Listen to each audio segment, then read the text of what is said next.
Shubhodaya, welcome you all for this Maitravalan session.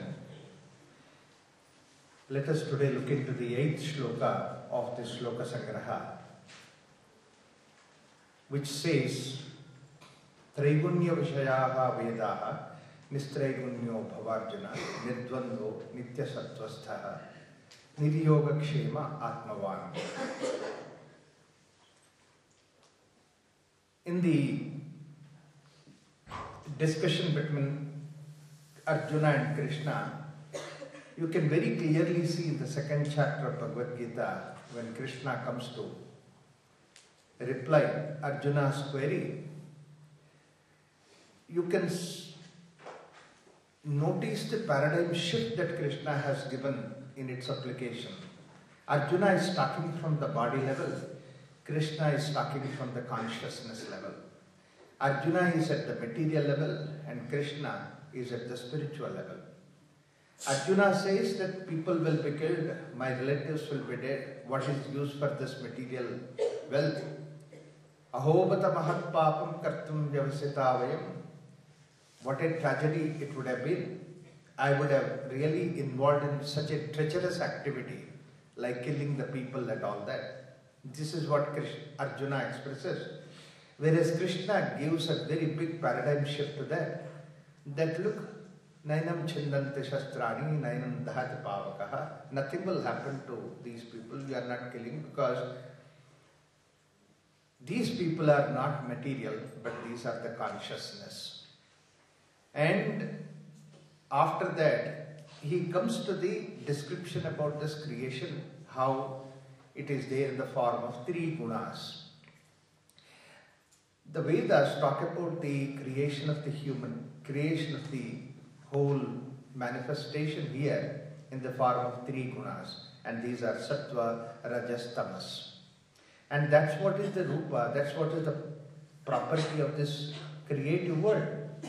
But then the kshetrajna, the creator behind it, the consciousness that is there, it is something which does not have any particular guna like sattva, rajas, tamas. It is beyond.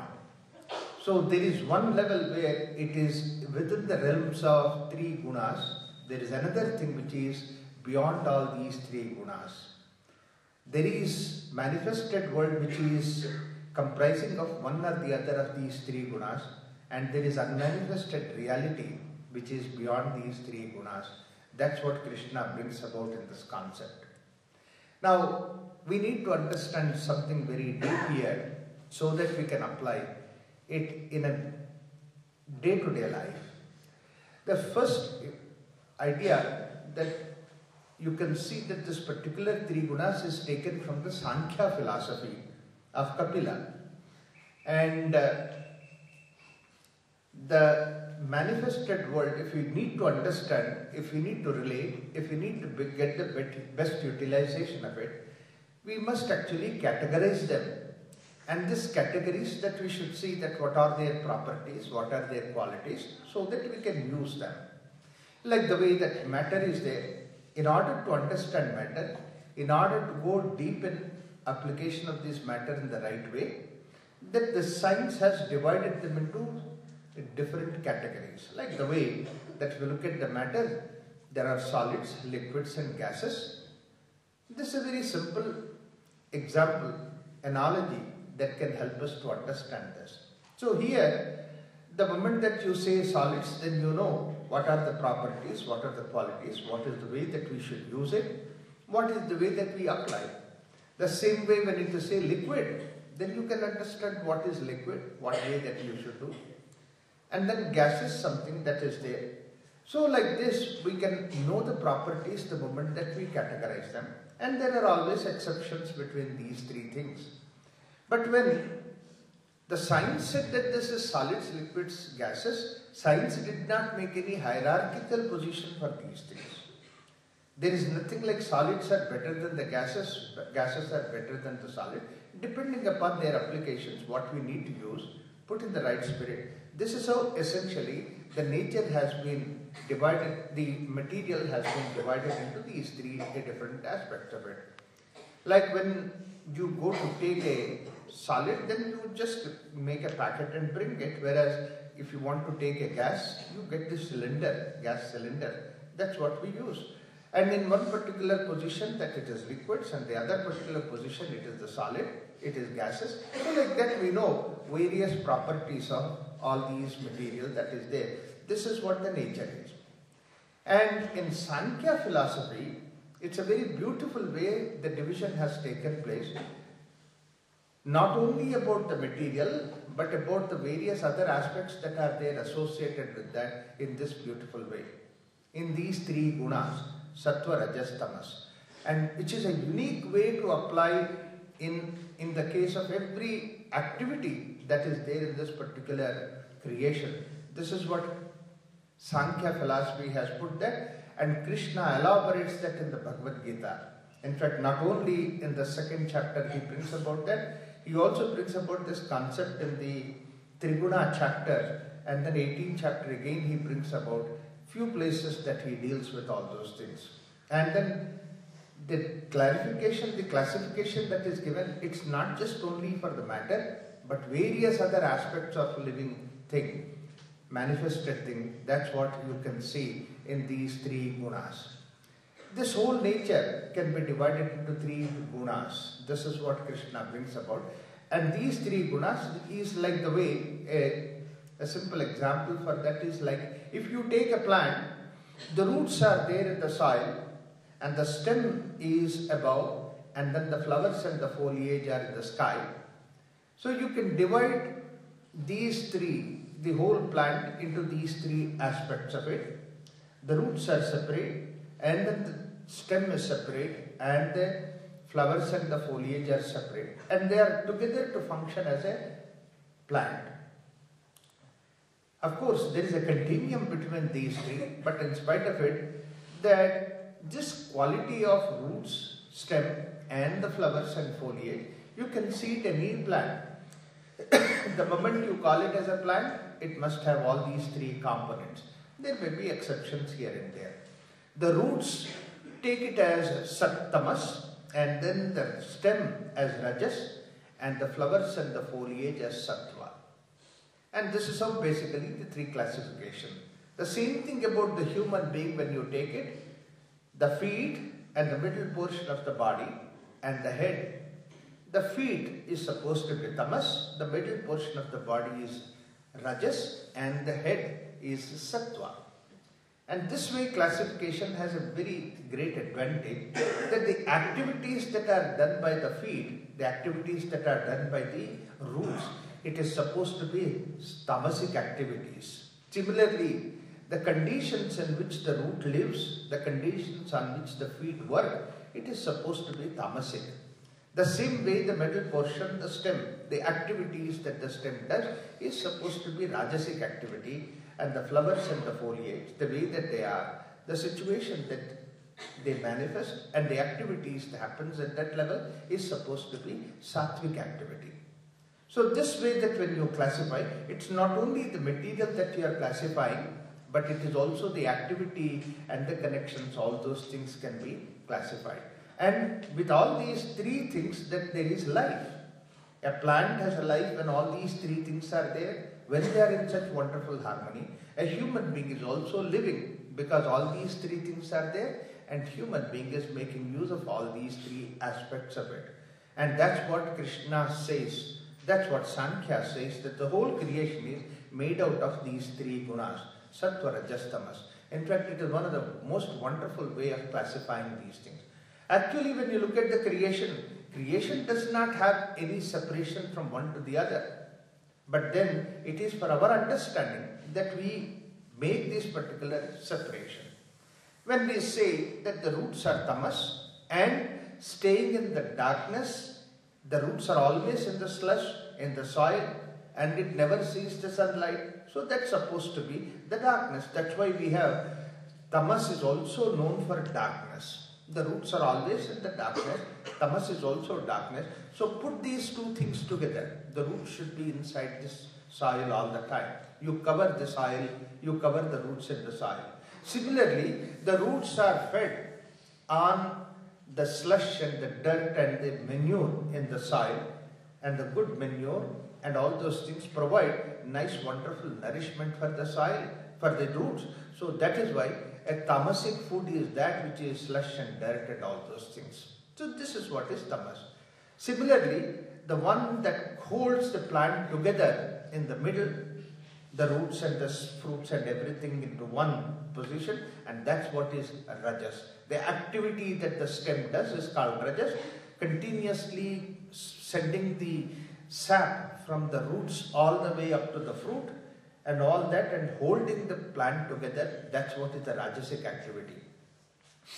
In the case of a plant, the same way. And then the flowers and the foliage, which is flying in the sky, which has different colors, and you can find nice aroma, taste and all those things, that is belong to sattva. So sattva has all these qualities. Sattva has the flowers and the foliage. Sattva has various colors, nice wonderful fragrance. All these things are supposed to be the sattvic way, sattvic ideas and sattvic things. This is how these three things can be understood.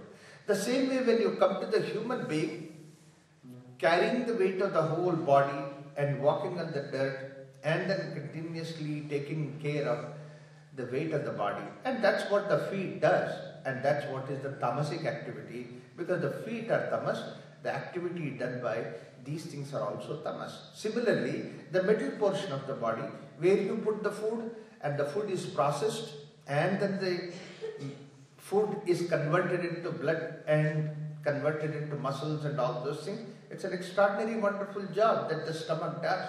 In fact, no factory on this earth has been yet provided to manufacture the blood, to manufacture the flesh, and our body can do it. And this is such a wonderful activity, and all that activity is called rajasic activity.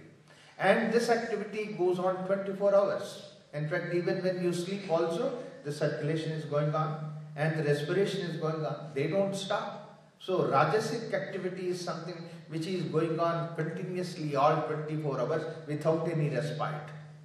And then the thinking, planning, scheming, ideation, all those things are happening in the head, and this is what is sattvic activity. Wonderful poetry comes, wonderful creativity comes, all that comes in the head, and that's why head is sattva, so that all these activities are supposed to be sattvic activities. So this is how essentially that sattva, rajas, tamas is what the whole creation is there, what the human being is provided with.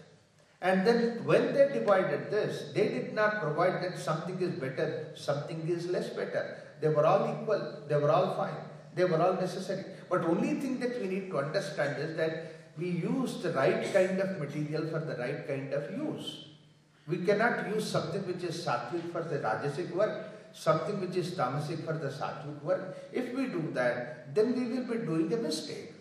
And the same way, what a beautiful way that they have provided this particular thing, even in the society, because like the way that an individual or a plant is a living entity, the same way, even the society is also a living entity. If you have a corporation, if you have an organization, even that's also a living entity. So any living entity should have all these three components, all these three kind of activities that are going on, all these three interests that are there in every activity. In a society also we have sattvic activities, we have rajasic activities, and we have tamasic activities. So there are some people who are doing the tamasic activity, there are some people who are doing rajasic activity, some people who are doing the sattvic activity. What is the sattvic activity? The sattvic activity is thinking, planning, scheming, poetry, all these things, imagination. This is all the activity of the sattva, activity of the head. These are supposed to be sattvic activity. Whereas holding, protecting, distributing, and then continuously keeping a watch on everything that is going on is what is the rajasic activity that is going on. Similarly, bearing the weight, holding the things together, gravity, all these things are tamasic activity. So all these three things are necessary in a society.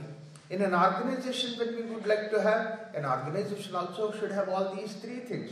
There are some activities which are supposed to be tamasic activity, there are some activities which are sattvic, some are rajasic activity. So all these three things are there. Now, in this creation of God, like the way that there are certain parts of the body which are essentially the feet, meant for that, the same way in this creation of God in the universe also, that there are certain people who predominantly are tamasic, certain people are predominantly rajasic, and certain people are predominantly sattvic. And that means to say some people are predominantly, they prefer to do the activity of the tamasic nature and they are happy with that. And then their psychology, their whole upbringing, everything will match with that. This is what our Indian system has created a family, created a whole society, divided the society into the 4 castes. These castes, that's what in another shloka Krishna says, Gunakarma Vibhagashaha. That means to say, activities are there in these 3 gunas. That means to say, in the society there are sattvic, rajasic, tamasic activities are there. And the people are also having the same way, sattvic, rajasic, tamasic predominance. So, to provide these 2 things, they have created this kind of a society. Like Shrudra is supposed to be a category of people who are doing the tamasic activity, and there is a lot of tamasic work that is there, gravity work, cleaning work and all those things that is there, where don't have to use much of your brain, much of your other activity, but it is continuously, incessantly doing that without any complaint about that repetition and all that, because this is what is the tamasic way. This is another thing, tamas continuously, repeatedly does the same thing, whereas this is what is the activity of the Shudra. Then the second category that we have, at this Rajas level, we have 2 different types of the ways that the activity have been divided. One is the distribution and then where everything goes, like the way that our heart pumps the blood wherever it needs, it continuously keeps pumping. Our chest, whenever that there is an increase in the need of an increase in the oxygen, then immediately, automatically, the breathing increases. So the same way that material distribution in that society, and that's what is taken by the Vaishya, the material people, and then how to produce that material. So that's why even Vaishya is supposed to be the person who does the tilling also. The Krishi Vala is part of the Vaishya. So there are some people predominantly who can recognize this particular thing, importance of the material, where it has to go where, what it has to do. All these things are the category of the people of Vaishya. They're extraordinary in their thinking about this material. And then the third category are the people who are again in the same level, that is what is Rajas, but then they try to protect, they try to keep the hold of the things and all that, put an order into the whole society, and that is what is called as Kshatriya. And then there is another category of people who are thinking, planning, scheming, giving the ideas. This is supposed to be the sattvic activity, and these are supposed to be the people who are doing the Brahmanas. So like that, Brahmana, Kshatriya, Vaishya, Shudra is the way that the society has been divided into 4 these categories. In fact, these caste system of Brahmana, Kshatriya, Vaishya, Shudra, they are actually different shades of the society. They are called as Varna. It is wrong to translate them into English as caste. Actually, caste gives a wrong meaning, whereas Varna is the shade, is the different colors. Like the way that the society has all those things. And in the colors, there is nothing like that this is a better color, this is a less better color. This is better, this is less better. The same way in the society, earlier when they conceived this idea of Brahmana, Kshatriya, Vaishya, Shudra, they did not have any hierarchy between them.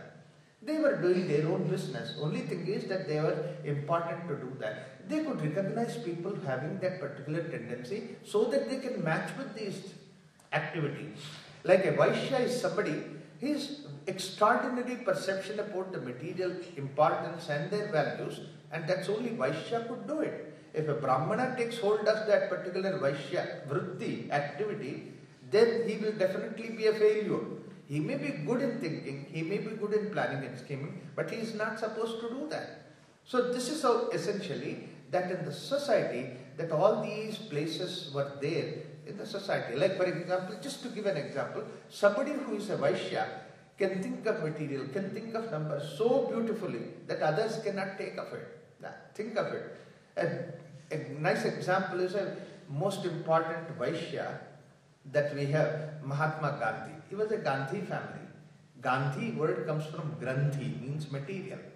And this material, basically, he has an extraordinary, wonderful perception.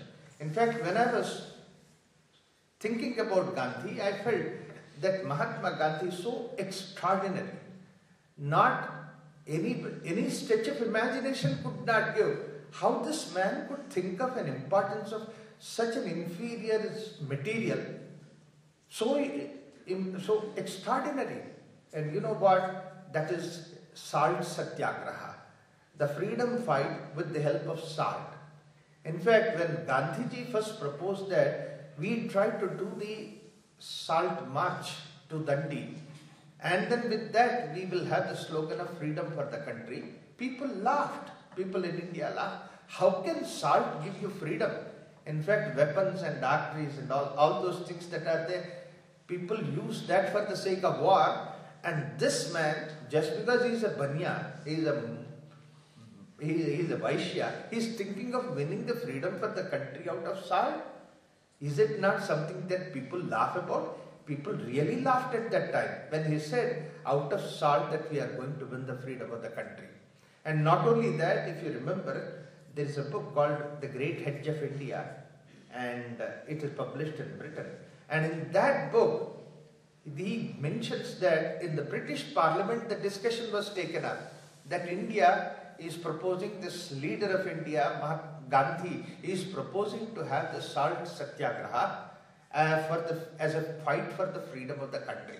It was discussed, and then finally the Parliament decided that such a nonsense topic, we are wasting our time in the Parliament discussions, let us expunge this topic. That means to say, it is not even worth considering.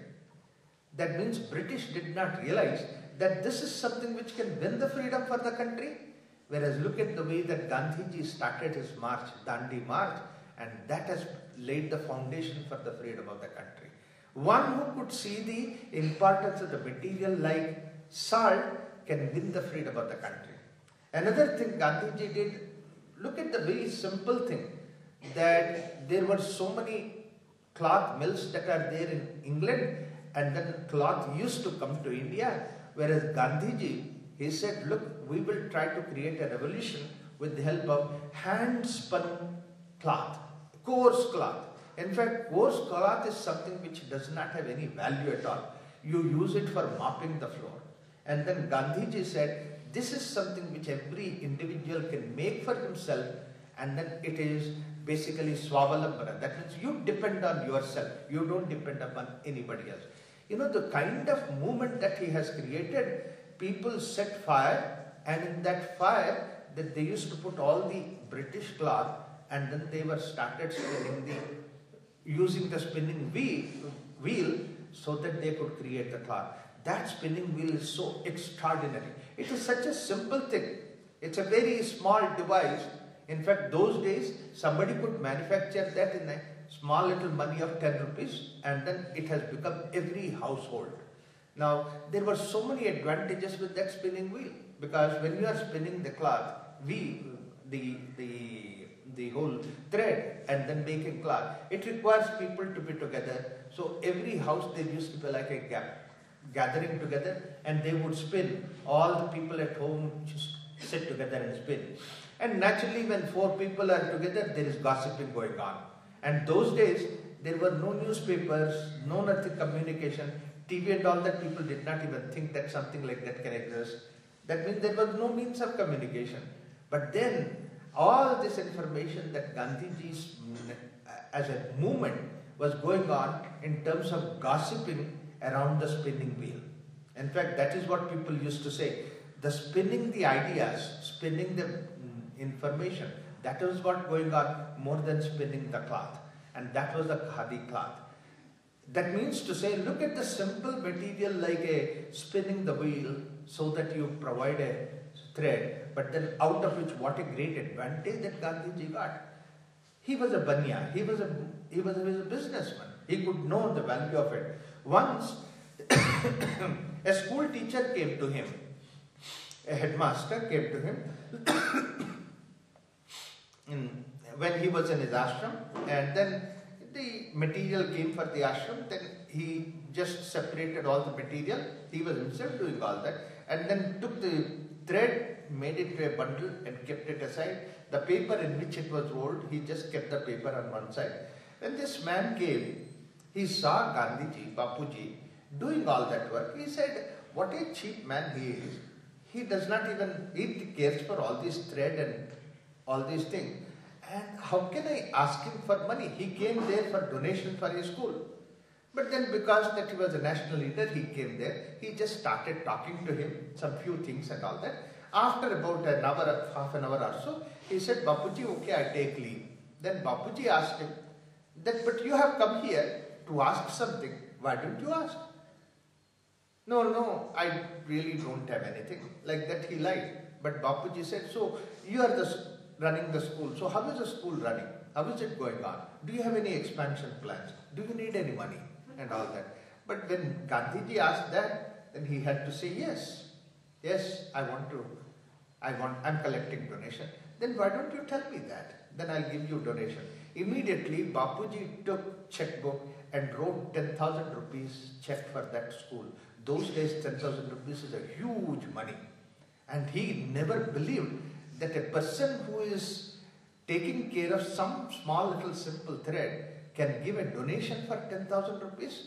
And then he was surprised. Bapuji replied him with a smile, saying that money has its value, education has its value, but at the same time, this thread also has its value. See, it's a person who can recognize the material value is the person who is a Vaishya. Same way, there are some people who are by nature, by their very deep inside their nature, they could become the Kshatriyas. That means they protect, they take care of the things. So this is what is the Rajasic quality essentially within them. And that Rajasic quality makes them as the Kshatriyas. Some people are very good in thinking, scheming and planning, and they can organize their thoughts, they can imagine. These are the people who are Sattvic. And you ask such a person to do a tamasic work or a Rajasic work, it does not fit him. In fact, it was like this that during the Second World War time, one of the in America that they wanted to train everybody, they called all the professors also to go through the military training. And then one professor, he was put in rank and file, and then the march was being captain was giving instructions of march, right turn, left, right, left turn, right turn and all that, and the professor just stood there. And then the captain said, why don't you follow the whole march? Then the professor said, decide what you want to do, let me do finally. You see, an intellectual person is somebody who cannot do all that kind of a routine kind of a thing, which a tamasic person can do it. While I was working as an engineer, I had one engineer, and his whole work was working under me, and his whole work was that get all the material, put them into nice wonderful form, and then send to all the different sections. Once again get all the material and then put that in the form. It is like more like a computing work. It has nothing to do with your intellect. Absolutely least intellectual work. I was thinking that if somebody could give me that kind of work, in 2 days I will become mad. Because I cannot be doing that repeating kind of a routine work. I would have immediately said that please give me a change so that I can do some designing, I can do some planning, I can do some various other activities. But then this friend of mine, my colleague who was there, he was so happy doing that. One day I said, look, for the last 5 years you have been doing that, can I give a change in your job? He said, no, please continue in this. Because that he is happy with doing that. Some people are tamasic by nature. However education that they may have it, but still their nature is tamasic. At that educated level they can do the tamasic activity. In fact, one such person that I can think of is the security fellow standing in front of a 5-star hotel. You know, nicely, wonderfully dressed, people take photographs with him. But then all that job he does is standing there in front of the gate from morning to night. And then this day after day after day, month after month, year after year, he is doing the same thing. I just stand there. Sometimes I think that, we should recognize those persons also very great. This job, if somebody gives me, maybe in 3 days I will commit suicide. I cannot take up that kind of a work. But then he is capable of doing that. The same way, when I went to Tiananmen Square in China, in fact, China is a place where you can see that the army people that they bring them and then keep them there to stand, and that person stands there like a statue, and for 7 hours, 8 hours he stands there without movement. I just wonder, he is like a stone, he is like tamas, absolute personified tamas. But that's wonderful, that's what is necessary. So don't rate that something is good, something is bad, something is inferior, something is superior. This nature has a variety. In fact, there is nothing like a competition, there is nothing like a hierarchical in the nature. Nature has everything. The stones are there, the nature has wind is there, the nature also has water, all these things are there in nature. Like if you take a plant, the roots are also there, the flowers are there, foliage and everything, and the stem is also there. Just because that you have a preference for sattva, your nature is sattva, do not say that sattva is great. Everything should be sattvic, so that even the roots should also be sometimes enjoy the sattvic atmosphere. So let me plant this root, this plant upside down once in a while, so that the flowers and the foliage also have to experience what is to be in the darkness in the root, in the soil, and the roots also should experience once in a while to be in the sky, into the free air and all that. If you do that, the plant will die. Or you might say that my tulsi plant is a sattvic plant and I prefer something sattva, so I only give sattvic food to my tulsi plant, so that I prepare nice wonderful kheer and put to the tulsi seed plant every day. Your tulsi plant will die. Even if it is a tulsi plant, it requires the slush and dirt and mud so that it grows well. That means to say, what need to be given to what, we have to give to that. This is what is the society, this is what is the idea Krishna brings. If somebody is sattvic, give him a sattvic work. Somebody is tamasic, predominant, give him a tamasic work. That's where the society can really flourish. And then there is no competition between that. Today what happened, that we have equated the work with remuneration, the money. And because that we provided this money, we provided this hierarchy. Somebody should get more, somebody should get less. So that's how basically all this competition started. As a result of it, a wonderful intellectual, a sattvic person that is there, suddenly he says that, he thinks that if I run a business, that I can earn a lot of money. And then he starts a business and he is a victim of stresses because of the running a business. Whereas a Vaishya should have run the business very nicely. A Kshatriya could have been a CEO in a company very nicely. But a Brahmin, he is somebody who can be a researcher there. Unfortunately, today, the society, we have such a disparity between these three kind of activities, and then which is equated to remuneration. First thing is we have given unnecessary value to the money. The second thing is we have equated all these things with the money. That's why there is such a rampant disarrangement in the whole society. If only if you can only understand what Krishna says, what Sankhya says about Sattva, Rajas, Tamas, that we can understand these things can be possible. But then who can be in a position to provide equal whatever that Sattva to Sattva, Rajas to Rajas and Tamas to Tamas, when you don't have any attachment to any of these things? See, you can be Sattvic all right, but don't have an attachment to Sattva. You can be Rajasic by nature, but don't have an attachment to Rajas.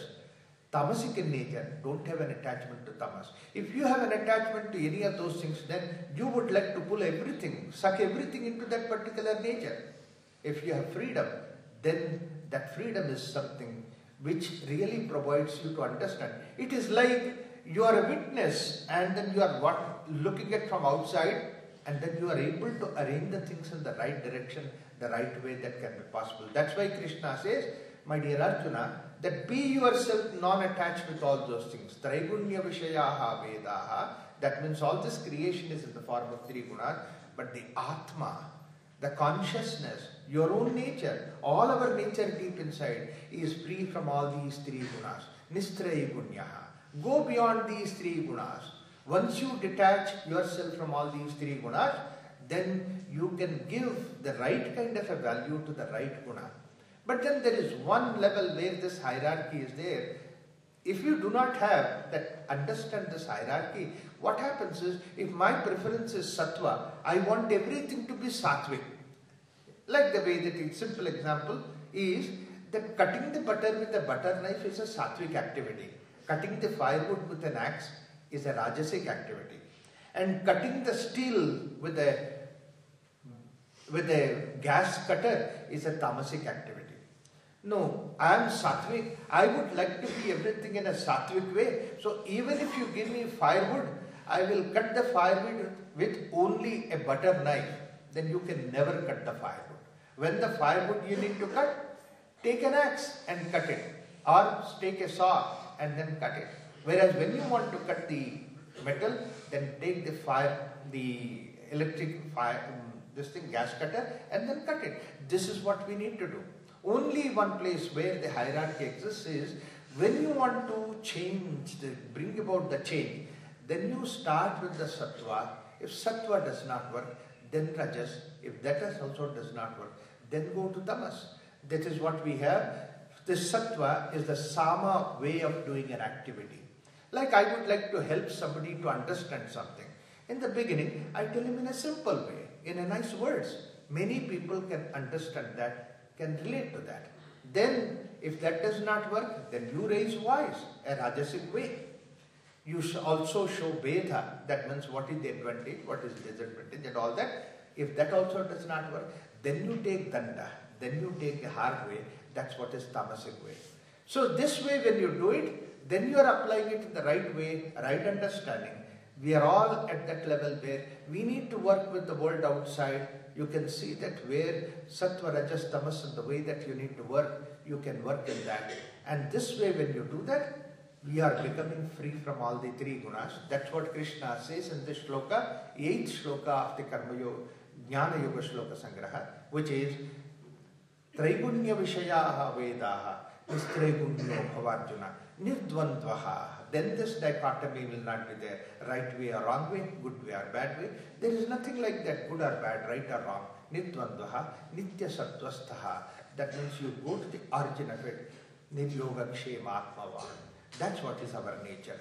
Let us try to understand that all these activities that we are doing in the name of yoga is to see that all these practices of yoga take us to that position where you have freedom from the sattva, rajas, tamas, three gunas, and that's what is the nature of Atma. That's the consciousness. Thank you.